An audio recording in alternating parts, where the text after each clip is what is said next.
Hello, good afternoon, everyone. Good afternoon for joining our webinar today. Today we will be doing a demonstration of the financial analysis of charging stations, the FACT tool. And this tool has been developed by WRI India under the NDCTIA initiative. The NDC-TIA Transport Initiative for Asia is a multi-partner initiative, part of International Climate Initiative, ICI, which is working under the Federal Ministry for Economic Affairs and Climate Action of the German government. And this initiative is being undertaken in three countries, India, China, and Vietnam. And the aim is to support transport decarbonization across these three geographies. This aim is achieved by supporting development of comprehensive decarbonization strategies through deep engagements in these three countries, and by mainstreaming transport decarbonization discourse and supporting exchange of good practice at the regional and global levels. NDCTIA has 7 partners globally: GIZ, WRI, ICCT, ITF, SLOCAT, REN22, and Agora. And we have, we see that we have most of our partners who have joined today. Thank you. Thanks to you all. We've been working in India since 2020 as part of NDCTIA. And in India, Niti Aayog is the nodal organization who is championing the cause of NDCTIA in India. And we have WRI India along with Niti Aayog. We have created this forum for decarbonizing transport. And this forum, the aim of this forum is to catalyze and sustain stakeholder engagements to support policy making for an ambitious transport action for decarbonization. As part of NDCTIA, now today we will be looking at a demonstration of the FACT tool, which is authored by Shyamashish Priya and Pavan Mulukatla from WRI India. So over to you, Shyamashish. So thank you everyone for joining us on this occasion. Before diving into the tool directly, let me share a quick overview of the work which we have done. I hope the PPT is visible on the screen. Yes, Shyamashish. Okay, thank you, Nikita. So just to set the context, actually, that we understand that availability of adequate public charging infrastructure is a key prerequisite for EV adoption.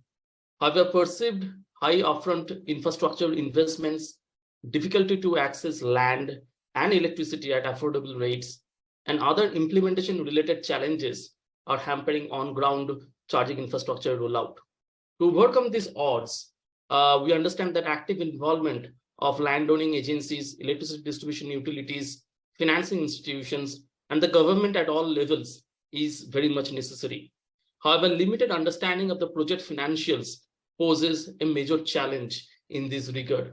On the other hand, we also understand that the nascency of the electric mobility sector, its fast evolving technological and business landscapes, and the different charging use cases make it difficult to templatize the implementation mechanisms. And so, there is no single silver bullet that can make the investment in such project attractive. A range of policy or regulatory interventions along with a fresh take on the tender clauses may be warranted. So, and also these efforts will need to strike a balance between the interests of the parties involved, like the charge point operator, the electricity distribution utility or the DISCOM, and the land owning entity. So to this end, it is critical to build an understanding amongst the stakeholders of the business case for setting up a public charging station in applicable contexts. And this, so the need thus arises to empower these actors with a freely available open access resource that can help decode the financial performance of an investment in a public charging station deployment, and also yields insights into its various financial aspects. So as you can see, so this is kind of the brief of the tool actually. So as part of the NDC-TIA initiative, as Aparna was mentioning, WRI India has developed FACT, a tool that offers a flexible, transparent, and user-friendly method to conduct a quick preliminary assessment of the financial merit for setting up a public charging station. The tool gives the stakeholders a well-rounded view of the financials involved to help develop a foundational understanding of the PCS finances. So this is kind of the value proposition. As you can see that this tool serves its objectives by enabling the user to, one, understand the composition of the entailed cost to set up and run APCs, estimate the possible project internal rate of return, project IRR, for an investor or for a CPO. So the FACT tool considers project IRR as the primary financial yardstick to understand the investment worthiness of a project. The tool also helps gauge the contributions of the key input variables to the project's net cash inflow or the revenue. And as we understand that sensitivity analysis is going to be very important, because many of the things will keep on changing actually, right? So many of the input variables will kind of evolve over the time. So the tool also helps the user to undertake sensitivity or what if analysis to understand the impacts of the changes in specific input variables on the project IRR. Not only that, the tool helps understand the changes in the values of the input parameters that are needed to achieve the hurdle rate. So when one uses project IRR as the financial indicator, it is generally benchmarked or compared with a hurdle rate or a benchmark rate of return. So the tool actually helps understand the scenario in which that hurdle rate can be achieved. So that's an important feature of the tool. And lastly, it helps forecast a project over the project contract period, the potential incomes of the stakeholders, like the CPO, the landowning entity, and the DISCOM. And also it kind of identifies the break-even year for the investment. While developing the tool, we have done extensive stakeholder consultation actually at multiple stages to seek specific feedback. Moreover, they were made part of a robust peer review exercise while advancing FACT from its beta version. And we have made several changes in the design and the function of the tool based on their inputs. So this is kind of, you can say, the DNA of the tool.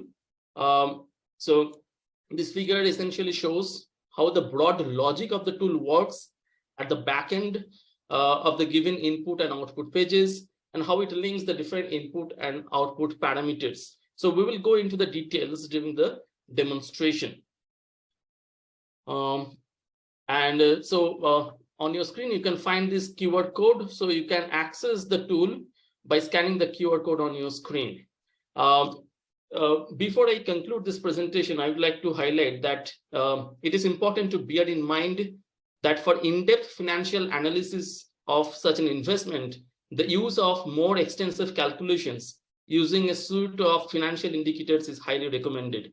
This application actually is not should not be considered as a one-stop solution for investment decision making. So this disclaimer is important. So without further ado, let me take you to the tool and show you its myriad of features. So let me reshare my screen.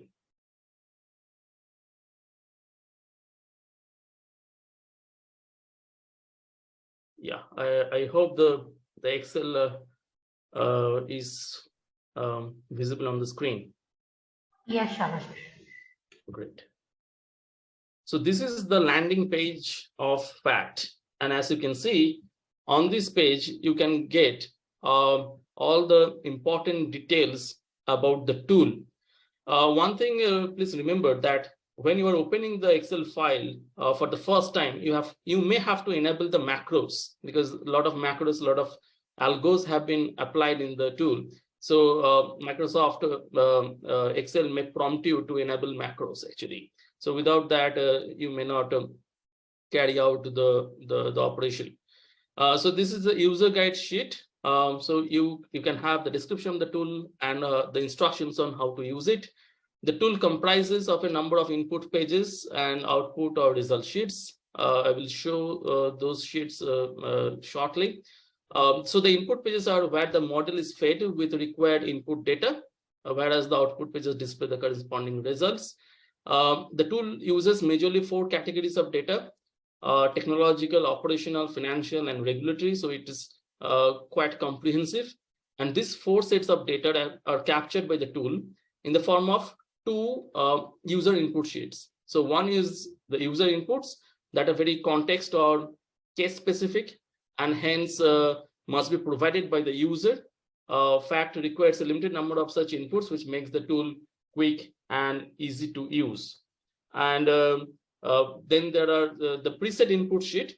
So in the preset input sheet, there are default values that are already preloaded in the tool, but the user can apply its discretion, has the flexibility to kind of change those input values depending on the context.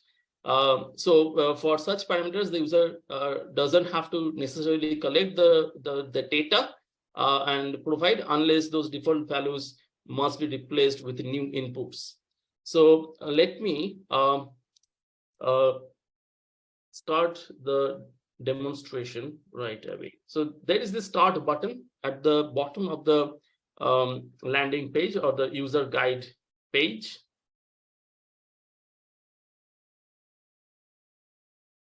Yeah, so this is the user input sheets. And as you can see here, a user has to mandatorily provide certain inputs. But that doesn't mean that you have to cover all the parameters or all the cells. The parameters, the cells which are applicable in the concerned context, please consider those only. And for each parameter, specific guidance has been provided. For example, this is the average daily active use, which kind of signifies the utilization of a charging facility. So you can go through this guidance to understand what kind of inputs you may have to provide. So let me start by inputting certain values. So let me consider that a particular charging station has one AC type 2 charger, one Bharat DC-0001 charger, and one CCS2 charger. And for AC type 2, let me consider that on an average, it is utilized for about 12 hours. Bharat DC-0001 about, say, 6 hours. And for CCS2, about, say, 3 hours. And the charging fee, we can just assume that for AC type 2, it is around 8 rupees, since it's a slow charger. Bharat DC-001, we can consider about 14 rupees. So, the CPO can consider, generally they apply different charging fees or charging slabs based on the charger type. For CCS2, we can consider about 17 rupees. Here, as you can see, this is the list of the charging units which the tool by default already considers. And it also considers the stacked battery charging systems for swappable batteries, because we also understand that battery swapping is also quite an effective charging solution, particularly for electric 2-wheelers and 3-wheelers. But we also understand that the charging landscape is evolving, and in future, new types of charging solutions may emerge. New standards may come into play. And so there are these provisions where the user can actually include or capture new types of charging units actually. So other charger type 1, 2, and 3. So you can actually here account new types of chargers in future if applicable. And you know, there are additional guidance also for your easy reference. Now coming to the electricity part, this is an important you know, cost of running a public charging station. And we understand that the electricity tariff in India has two parts: energy charge or the variable charge, and the demand charge or the fixed charge. So let me here consider 6.5 rupees as the energy charge.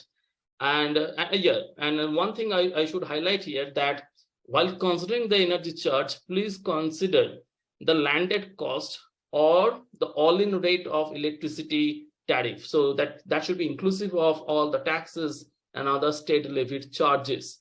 And as we know that this varies from state to state, and we also have kind of indicated the source from which the user can actually get or obtain these values. So you can refer to the tariff orders, or you can check the websites of the serving discom.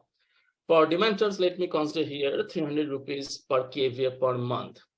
Now, whether the public charging station has an exclusive electricity connection or not, that is also pretty important. In certain use cases, say at shared workplace charging use case, or where the charging station is hosted within a mall or in an institutional building, so existing electricity connection may be utilized by the CPO. But then in case of standalone charging stations, generally dedicated connections are applied for, right? And also in certain states, preferential electricity tariffs have been offered for EV charging, and that may require the CPO or the investor to have a dedicated EV connection. So based on the applicable context, you can choose from the drop down whether you require a dedicated connection or not. Let me consider here yes. And then the land rental. This is again an important input to this model. So whether the land rental, the one thing is important is provide the values or respond to these questions if land rental is applicable. In certain use cases, land rental may not be applicable. For example, if the charging station is at a shared workplace or at a shared residential, for shared residential charging purpose, because there the RWA or the office building owner may waive off the land rental actually to kind of make the charging economical. So based on that, you can choose. And if land rental is applicable, we see that land rental could be fixed land rental on a monthly basis, which is the conventional way. But for public charging station, we also understand that revenue sharing model is also pretty popular. And as we know that Ministry of Power in its guidelines has advocated the landowning entities to provide land based on this revenue sharing model, where the land rental is linked to the actual electricity consumption at the facility. So here, let me consider that the land rental is not fixed. That means it is applicable, but it is based on it is linked to the actual electricity consumption that is based on the revenue sharing model. And as I chose no, this cell gets grayed out. So what is the land rental rate here? So let me consider here 1.5 rupees per unit of electricity as the land rental rate. Just for a quick reference purpose, the model also indicates what is the estimated land requirement. So this can actually help to kind of fix or to consider the land rental in case it is a fixed land rental, because generally that is based on the required area. Then the operation cost. So a public charging station can be staffed throughout its operational duration, or it may not be staffed at all actually, right? And this is an important cost component. We will see that. Here, let me choose that it is actually a staffed or a crewed public charging station. That means throughout its operation, there is someone to kind of manage it. And then the subsidy. Now, there are subsidies available through different schemes at the central as well as at the state, and maybe in future there could be some subsidies available at the city level also, right? And we also find that the design of the subsidies vary. The eligibility criteria also is also not fixed actually. So based on the eligible subsidy amount, please key in the subsidy applicable to this charging station. Let me consider here like 30,000 as the total subsidy that is eligible. I mean, this public charging station is eligible for. So here we can then from here we can go to check the preset inputs. Just to highlight here that in case the user wants to refresh the page, wants to input a fresh set of data for those parameters, there is this one-click solution. You don't have to really manually remove all the inputs. You can just click on the clear all inputs button, and this page will get refreshed automatically. In the interest of time, let me not do that. So let's go to the preset inputs page. So here, as I mentioned, that the page is already preloaded with certain default values, but the user can exercise its right to kind of edit them based to kind of appropriately reflect the context. So here, as you can see, this is the charger configuration and the cost data. So these are the power ratings and these are the costs. So you can very much change them. For example, AC type 2 here by default considers 7 kilowatt. But we know that in the market there are chargers of AC type 2 of rating 22 kilowatt. So here you can easily change that actually. And remember, you have to also then change the cost per charging unit. So that option is also given here. And for new types of chargers, you have the option to key in the necessary values. And these are the other costs. So civil costs, installation and commissioning costs, ancillary electrical infrastructure. So the tool automatically considers whether an exclusive distribution transformer would be required or not, because we know that it depends on whether HT connection would be required or not. So there are certain provisions made whereby the tool can automatically consider whether a dedicated DT would be required or not based on the sanction load or the power demand at the charging facility. This model also considers other income sources for the CPO. We understand that charging fee or charging charges, parking charges could be an additional income source for the CPO. And these are generally applicable for slow charges. Let me consider that 30 rupees per hour is the parking charges for AC type 2. Also, the tool considers secondary net revenue for CPO from non-core businesses, like one can earn from advertisements, public conveniences, and other activities. And so the tool gives the provision to account that. By default, parking charges as well as the secondary net revenue, these values are considered 0, but then you can consider other some values also based on the requirement. Let me consider here that 20,000 is the net revenue from non-core businesses for the CPO. And then there are operational details. Not necessarily a charging station has to run for 24 hours a day. Depending on the host facility, for example, if the public charging station is at a mall or is at an office building, it could be of 16 hours as well, based on the operational time of the host facility. Let me keep here 24. And then there are these. So as I mentioned, that this is the power demand threshold for requirement of exclusive distribution transformer. Here by default we have considered 118 kVA, but then depending on the state regulations, because this vary from state to state, so you can consider a lower value if applicable actually. So these are the different other inputs where default values are already provided. And as I was mentioning during my presentation, that When project added is considered as the financial indicator, generally it is benchmarked with the hurdle rate or the cost of capital. By default, we have considered 13% because during the development of the tool, the State Bank of India's BPLR was around 13%, but we also understand that the interest rate is going up. So you can consider a higher benchmark rate of return. Let me consider here 15% actually. So these are the preset input parameters. So it's very easy to kind of navigate.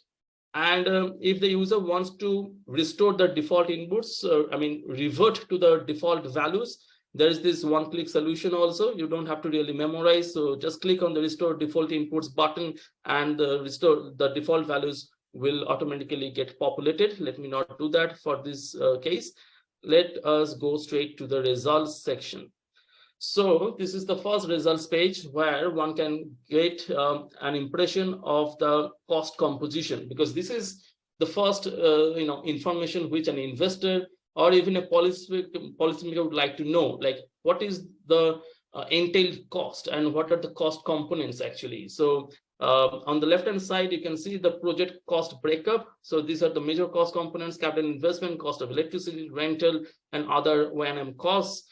And then these are the sub-components of the major components actually.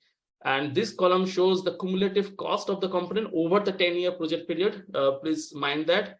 And the same is translated per unit of electricity. And this can be considered as the build-up for the cost of the charging service over the entire project period. This is a pretty useful information, we believe, because it can be referred to while fixing the charging fee, and even implementing agencies or policymakers can see what should be the charging fee for a particular project when they are tendering it out actually. So this could be a very handy information for both investors and the implementing agencies or policymakers.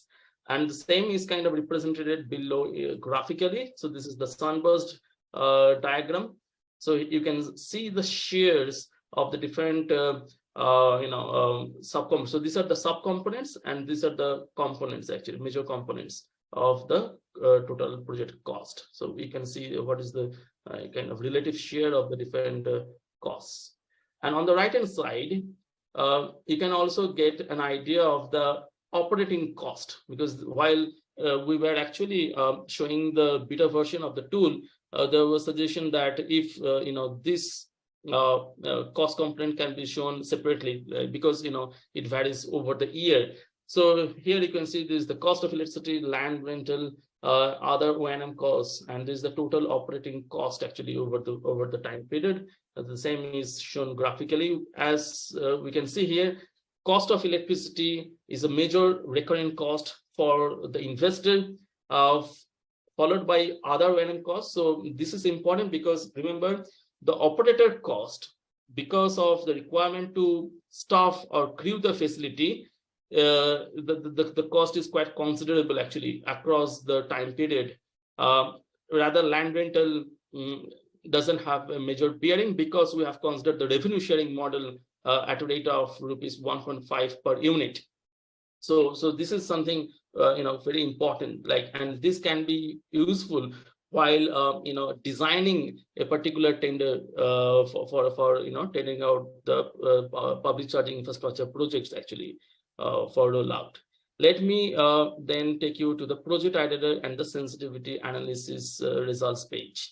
So project editor is the main financial indicator here. We can see that with the given inputs, the project editor is about 3%, which is not really very attractive because the benchmark we set is 15%. On the right hand side, enough guidance has been provided what different types of IRR means actually, what is the significance of each type of IRR, positive, negative, or null. And as we scroll down, we can see here the contribution of the different input parameters. So these are the key input parameters: capital investment, charging fees, secondary income. And so this is the contribution of these key input parameters to the net cash inflow. And here you can see that these are the influencing factors. So for example, capital investment means it primarily includes the cost of charging units and ancillary equipment. Similarly, charging fee means that there are these factors: charging rate, then the average daily active use of charging units, those kind of things actually. So cost of electricity is a combination of energy charges and demand charges. So you can see here actually the contribution of the different input parameters. This is the graphical representation. We can see that charging fee is a very important input to the net cash inflow, and on the other hand, cost of electricity is a major cash outflow component actually, and also the other O&M cost because of the operator cost, right? And as we understand that situations are evolving, and today if you consider certain values, tomorrow that value may not be applicable. So that's why investors carry out sensitivity analysis. Now here you don't have to really do it manually. So the tool automatically or autonomously does this standard sensitivity analysis in the range from -20% to +20% actually. So these are the key input parameters which have kind of major bearing on the revenue. And we can see that, for example, if charging fee decreases by 20%, the iterator becomes null. But then if the charging fee is increased by 20%, it actually helps the iterator crossing the benchmark rate of 15%. So we get a 22% kind of rate of return here. And so these are for the other parameters. Remember that these 20%, 10%, or these changes are compared to the base rate or the original rate. So this means, so 20% increase in charging fee means if 10 rupee is the charging fee currently, it is 20% of that 10 rupees actually. So please keep in mind while considering the sensitivity results. And these are the results in standalone for each parameter and for each change of the value of the parameter actually. So it is not in combination.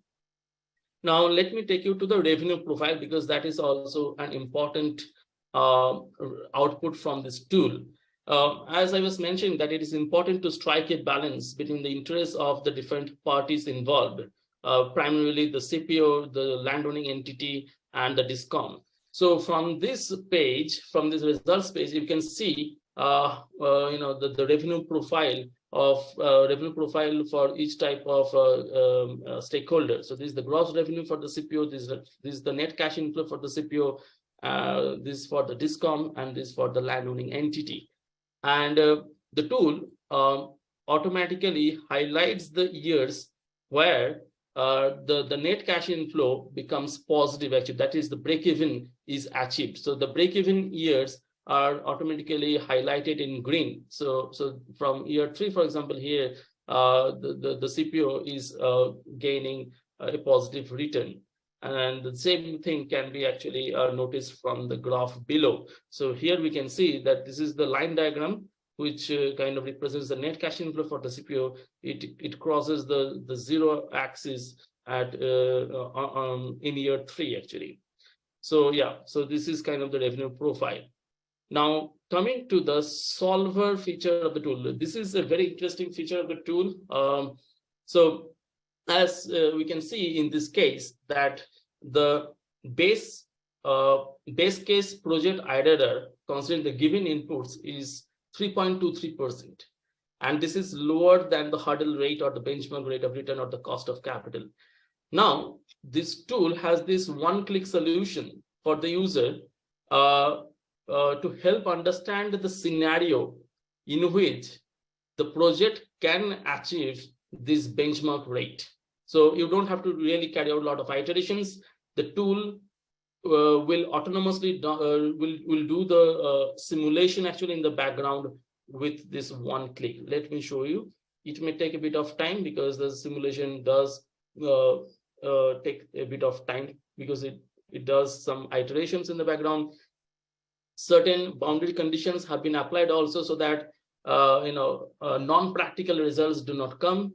So just click OK here and you can see the results. Yes. So So the project can achieve this 15% project IRR actually if the capital investment decreases slightly by 0.5%, charging fees increase by 6% approx, parking charges almost same, capital subsidy, no additional capital subsidy is required. Cost of electricity, if it climbs down by about 4%, land rental, if it gets reduced slightly compared to the base rate, the average daily active use, if it increases by about 2.6%, that is the utilization if it improves a bit, and then if the other operational and maintenance costs can be reduced by about 2.25%. So with this scenario where this these changes are kind of realized, the investor can expect the desired rate of return of 15% in this case. So this is a very useful tool to kind of understand how the project can actually give the investor or offer the investor the desired rate of project IRR.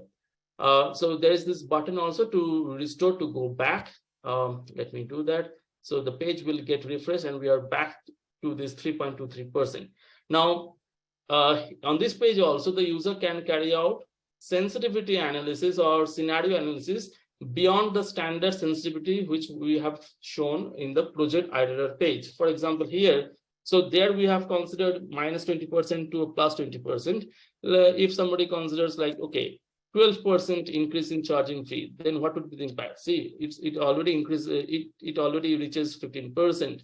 Now, if tomorrow the cost of electricity goes up by 10%, so what would be the impact? So again, the project IRR comes down to about 9%.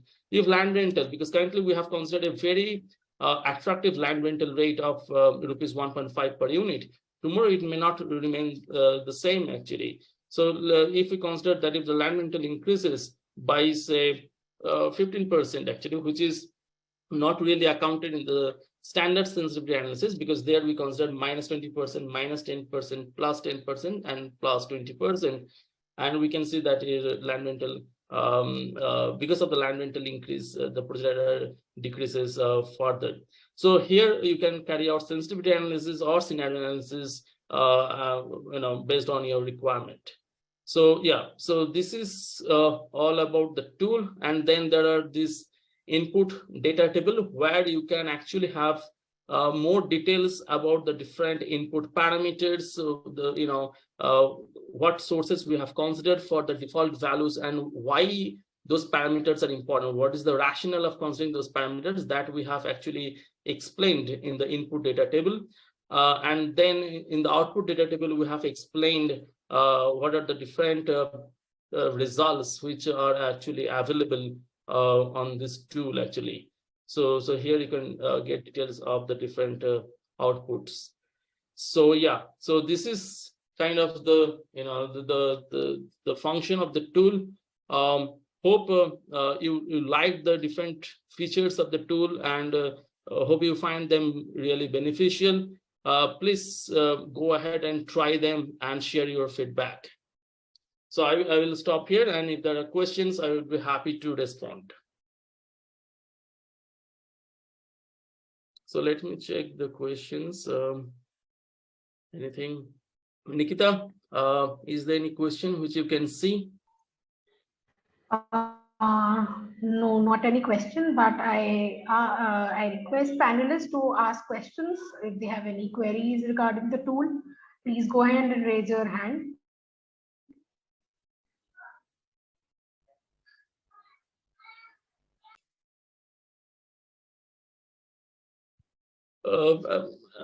I mean, as we wait for some comments, I can also show some of the securities or protections which we have kind of considered in the tool. For example, while inputting, if the user considers 1.5, which is not really possible for a charging unit, right? It cannot be a fraction. So the tool will alert the user that the value is not correct actually. So then the user can actually correct that. Similarly, for charging fee, if somebody by chance considers a negative value here, for example, minus 10 rupees, So again, the tool will kind of flag that this is an erroneous input actually, and you will be allowed to correct that. So for each input cells, we have provided certain protections actually, or created certain boundary conditions to kind of warn the user that certain erroneous inputs have been provided actually, so that you don't get crazy results because of some some mistakes while providing the input values. So yeah, so there are some safeguards already provided in the tool. So Shamshish, there are two questions. If you can, Yes. the two participants has also raised their hands. So Okay. So first let you me can take the answer questions. Yes. Yeah. So thank you, Sibashis, actually. So your question is there any subsidy available for setting up of charging infra as FEM2 is nearing to closure? Is there any subsidy available for setting up? Under FEM2, there is a kind of support available to cover the cost of the charging equipment. And then there are state level subsidies also. Now, the tool cannot predict because these values change. So FEM2, as you mentioned, it is nearing its expiry. So in future, there may not be any extension. There could be there could be a subsidy scheme in a new avatar, or may not at all exist actually. So the tool cannot preempt. That's why we have considered that parameter in the user input sheet, where the inputs are kind of mandatory if applicable. So if the user has to do a certain homework to understand the eligible subsidy amount. In case the subsidy is available, you can provide. If it's not applicable, you can just leave it blank actually. So it's not necessary to provide all the inputs here. Consider the input parameters which are applicable in the concerned context or concerned case actually. I don't have any take on whether subsidy will be available or not actually. For this project, I considered 10,000 rupees per charger. We have considered 3 charges, so it is cumulatively 30,000 actually.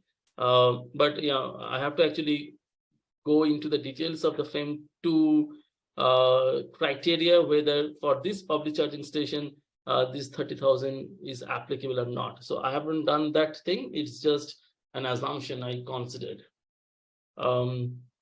The other question is Syed, thank you for joining today's demonstration.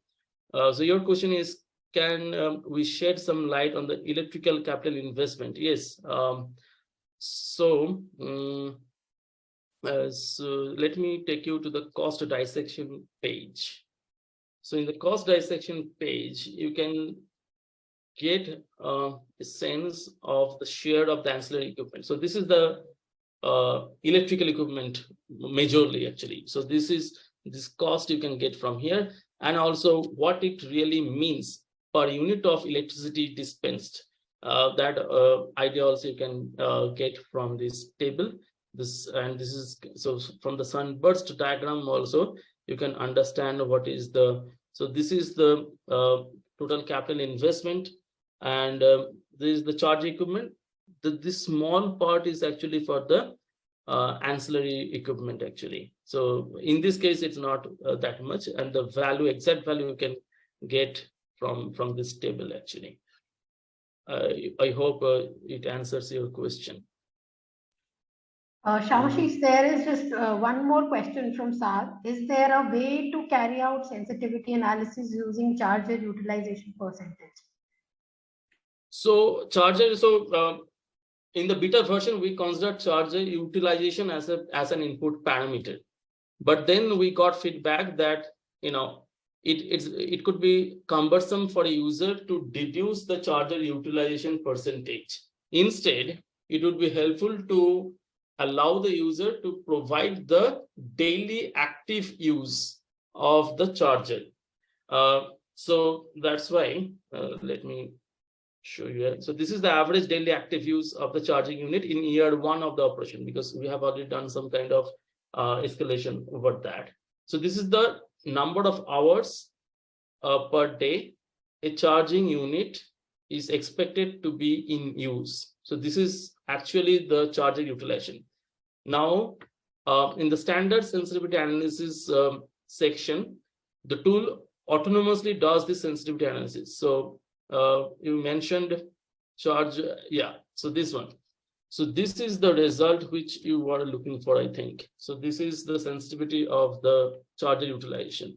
So if the daily active use reduces by 20%, then the IRR becomes negative. And if it improves by 20%, then the project IRR increases to about 12% actually. So you can see the impact of the daily active use or the charger utilization in this case. And also in the solver, it does account the average daily active use, because this is an important input parameter which actually impacts the financial performance of a project. Hope that answers your question. Then Frederick, usually charging station operators also have different rates. For permanent users, they pay fixed monthly user fee and one-time users. Okay, so the tool considers here only one set of charging fee. So the user can consider different fee rates for different types of charges, because for slow charges, there could be a separate rate, a lower rate maybe, and for fast charges, there could be a higher rate. So that option is there. Now here, it's not really possible to consider the business model of the CPU, because there could be several business models. I mean, there could be the subscription-based business models where there could be different rates for different types of users. There could be other promos offered by the CPO. So it's very difficult to really preempt those business models. And we really did not want to make the tool very complex actually for the user, because ultimately our target user segment are the one who require some foundational understanding. And that's why during my presentation, I flagged that for investment related decision making, this tool should not be considered as a one-stop solution actually, because there you may require a suite of financial indicators, not just project IRR. You may look for NPV or DSCR, those kind of other financial metrics as well. And that is not really the purpose of the tool. The purpose of the tool is to actually give a leg up to those stakeholders whose involvement is very much necessary to kind of do the on-ground implementation of charging infrastructure, and who require some kind of knowledge support actually, who require some kind of quick solutions or resources to kind of demystify these financials, because to them is kind of a mystery actually, and they're getting influenced a lot by the market commentary, and this is what we don't really want. I mean, their understanding should be based on some real world situations actually. Nilesh, you mentioned this model returns the project as a result. Does this tool and the result consider debt equity, debt? Yes. So there is the interest component. There is this debt equity ratio. So by default, we have considered, I think, 60-40 ratio as the debt equity ratio. It considers certain interest rates. Those the user can change based on the requirement. GST we have flagged actually. So please go through the guidance provided for each input parameter. In the interest of time, I did not actually go check or I did not show all the guidance. So GST here is not included, because ultimately GST on the charging fee gets passed on to the user, because that's a kind of an add-on. So GST is not considered, but income tax is considered, income tax on the CPU. And definitely this debt part also. And so Praneeth, what is the average break-even period in PCS with prevailing? I mean, so today we are demonstrating the tool. I mean, I should not actually create a prejudice by commenting on this.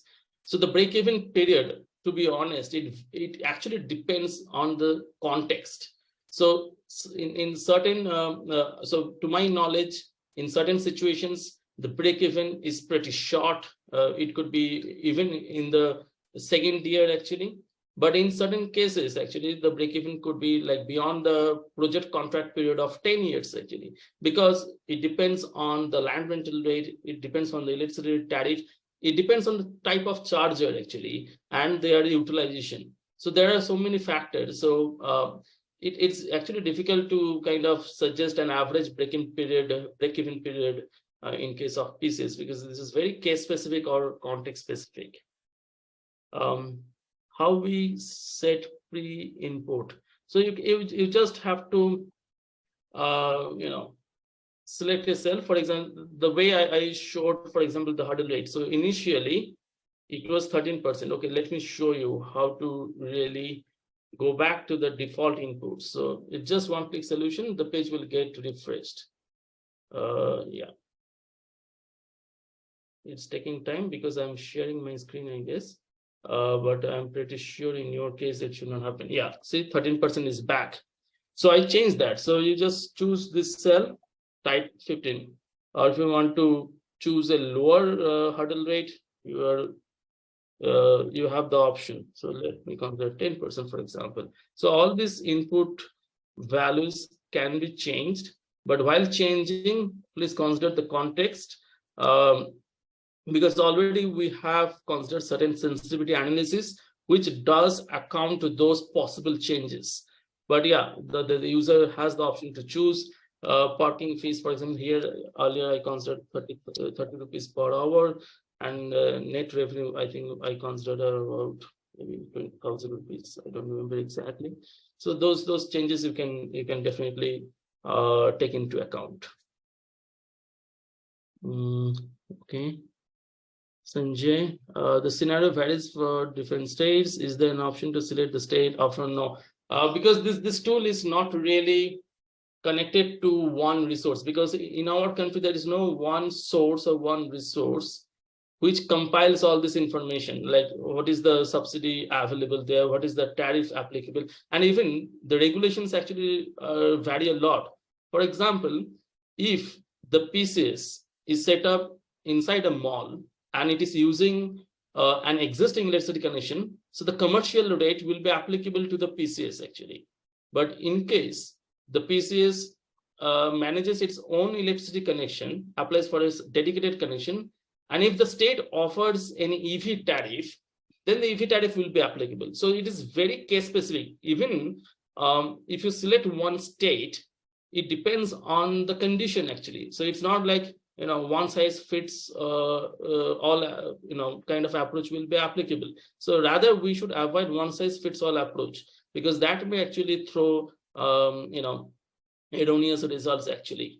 So yeah, so that's why we haven't done that. Sanjay, also there is a mandate that if a charging station has more than said number of charging guns, it will require. Yes, that has been already taken into account. So it depends on the sanction load or the power demand at the facility level. So in the preset inputs, we have already considered that. Let me again show you. So here we have considered the threshold of 118 kVA actually. Okay. Now you can change that. So suppose one state has the threshold of say 70 kVA. So the tool automatically will then kind of decide whether a dedicated DT would be required for the charging station or not, depending on this threshold. And in the back end, actually, the tool already calculates the total requirement of power. That means what is the kind of sanction load would be required for this charging station. So based on that, it will consider the cost of the ancillary electrical equipment, which is primarily the distribution transformer. So that actually the tool autonomously can do based on this input value. So you can actually then change actually whether it is 118 or whether it is 70 or 80. Yeah, this one. Yeah. What is next? Is there a way to visualize the breakup of the final charging tariff with respect to axle level? So as I mentioned that GST is not considered because GST is passed on to the user and GST is a separate component. Here the charging fee is exclusive of the GST actually. So it doesn't consider the GST because it's not a tax component which affects the financials or it affects the project IRR. So that's why you haven't considered GST here. While giving the demonstration, I think I mentioned that when the user considers the energy charge, it should ideally consider the landed cost of the electricity, that is all-in rate, because there are state electricity duties, there could be other charges like PPAC, so those should be accounted actually. So this is not just the tariff set by the regulator, it should account the other charges levied by the state. And lastly, instead of installing charging stations all at once, if the investor wants to install chargers gradually according to the demand, can we calculate how this in? So you can calculate the revenue. So for example, in the first 5 years, you just want to have the AC type 2 charger and DC001. So just consider them. Okay. And you can have the corresponding results actually. So you just delete them and you see that the project becomes null. That means it's not really attractive actually. Now, as we consider, so maybe after 5 years, you consider, or after 10 years actually, because generally the project contract period is of 10 years. So you can consider 1 CCS2, and so let me consider the 4 hours of daily operation and the charging fee of 17 rupees. And the results will automatically change. So now you have, quite a moderate rate of return of 10% actually. Yeah. So that change you can manually do it, but definitely this tool cannot really preempt or kind of assume that okay, first 5 years this tool, this type of charges, next 5 years another charger get added. That you have to do, that scenario analysis you have to do separately on your own. Yeah. Nikita, any other questions? So I have checked the Q&A, I guess. Please flag if I missed any. And whether there is something in the chat box also. This is all we have. One participant has raised his hand. Just give me 1 minute. Sure.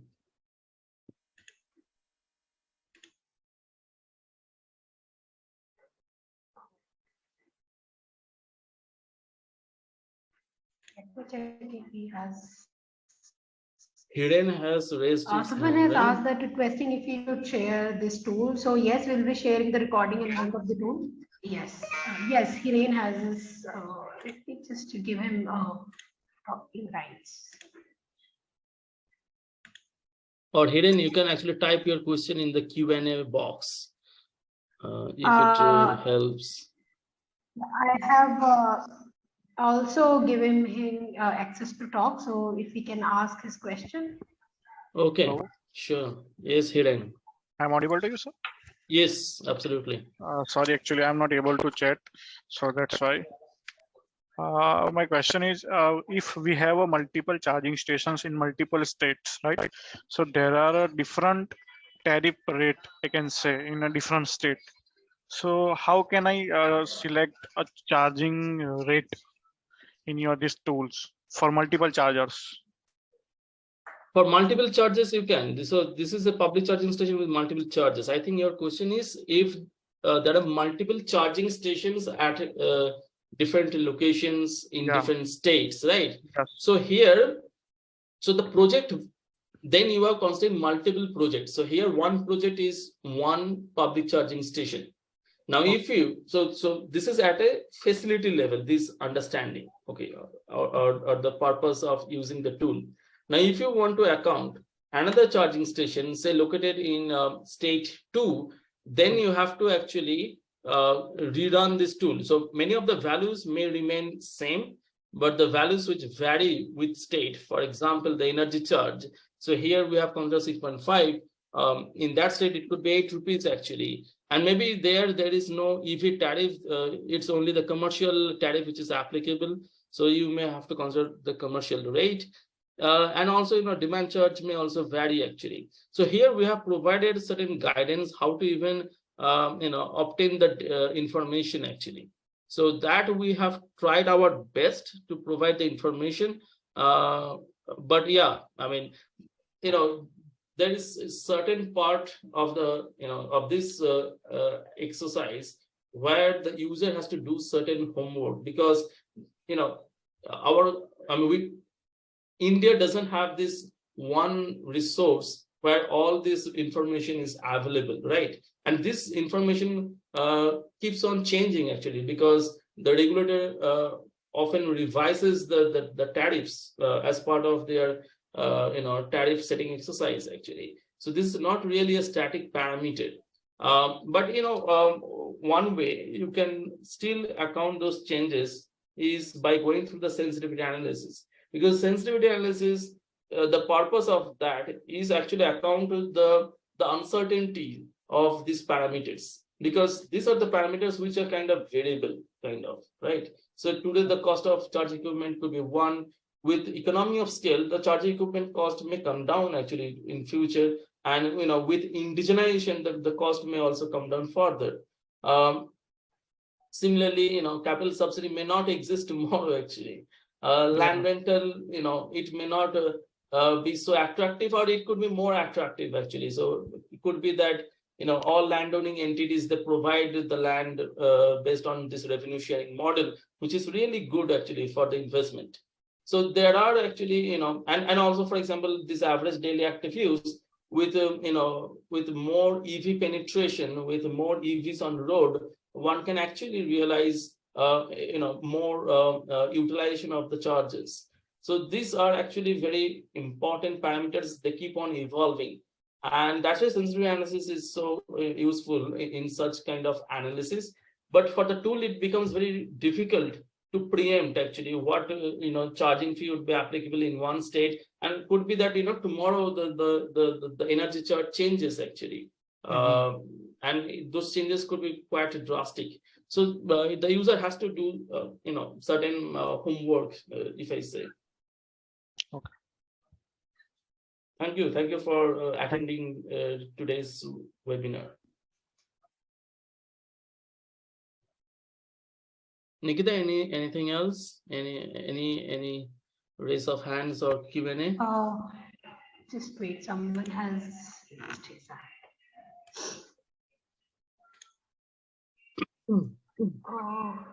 Inkal Joshi.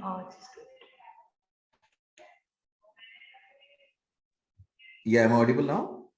Yes, you are audible. Yeah. So I think just wanted to convey it's a very good tool actually. It covers a lot of aspect in terms of inputs and other variables also. So I think then probably very few tools are available currently, who give some kind of a good analysis as well as some of the variables which are typically hard to figure it out and put it together. So just wanted to convey my compliments to the entire team for creating such tool. It's a wonderful tool.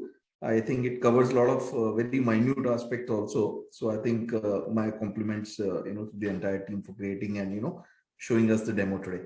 Thank you so much. Thank you. Thanks a lot for the kind words.